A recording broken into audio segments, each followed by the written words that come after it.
Salam dan selamat pagi Bapak Ibu semua. Renungan singkat kita pada pagi hari ini terdapat di dalam Injil Lukas pasal 1 ayat 1 sampai ayatnya yang keempat. Kita perlu tahu bahwa Lukas adalah seorang rasul yang tidak dipanggil secara langsung oleh Tuhan Yesus. Dan dia bukan seorang rasul yang dipanggil secara langsung oleh Tuhan, maka waktu dia menuliskan tentang Injilnya atau Injil Lukas, dia harus berusaha dengan sebisa mungkin, dia harus berjuang dengan sedapat mungkin untuk mencari berbagai informasi, berbagai data, bahkan dia harus ketemu dengan para saksi mata dan para pelayan Tuhan untuk mencari informasi, mewawancarai mereka tentang sebuah kebenaran yang tentunya adalah kebenaran. Kemudian itu menjadi sesuatu yang membuat dia yakin bahwa itu adalah sebuah kebenaran, barulah ia membukukannya. Bapak Ibu dan Saudara yang saya kasih di dalam Tuhan Yesus Kristus, kekristenan itu sama seperti koin mata uang yang tidak bisa kita pisahkan dari dua hal. Hal yang pertama adalah sebagai orang Kristen kita harus belajar tentang kebenaran firman Tuhan. Dan hal yang kedua, sesudah kita mengerti firman Tuhan, maka kita harus hidup di dalam kebenaran firman Tuhan. Dengan kata lain, baik sisi rohani dan juga sisi pengetahuan itu dua hal yang harus sama-sama berjalan seiringan. Tidak bisa kita pisahkan satu dengan yang lain. Karena begitu kita pisahkan satu dengan yang lain, maka kita akan jatuh kepada satu ekstrim yang sangat luar biasa. Karena itu di ayatnya yang pertama, Lukas mengatakan, Theophilus yang mulia, banyak orang telah berusaha menyusun suatu berita tentang peristiwa-peristiwa yang telah terjadi di antara kita, seperti yang disampaikan kepada kita oleh mereka yang dari semula adalah saksi mata dan pelayan firman. Karena itu setelah aku menyelidiki segala peristiwa itu dengan seksama dari asal mulanya, aku mengambil keputusan untuk membukukannya dengan teratur bagimu.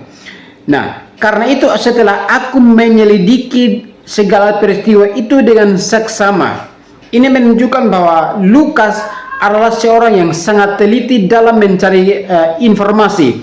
Lukas adalah seorang yang sangat berhati-hati menggali informasi dari berbagai sumber, bukan hanya dari satu sumber tetapi dari berbagai sumber, sehingga dengan mendapatkan informasi dari berbagai sumber, maka dia akan menyimpulkan kebenaran itu dari sumber-sumber yang dapat dipercaya. Dan sesudah dia mendapatkan kebenaran itu dan dia simpulkan itu bahwa itu adalah benar-benar kebenaran, maka dia katakan bahwa aku mengambil keputusan untuk membukukannya bagi kamu. Bapak Ibu dan saudara semua yang saya kasih di dalam Tuhan Yesus Kristus, sebagai seorang murid, sebagai seorang anak Tuhan, sebagai jemaat Tuhan, bukan hanya pendeta, bukan hanya pemberita Injil, pemberita firman, tetapi sebagai orang Kristen, kita harus belajar firman Tuhan.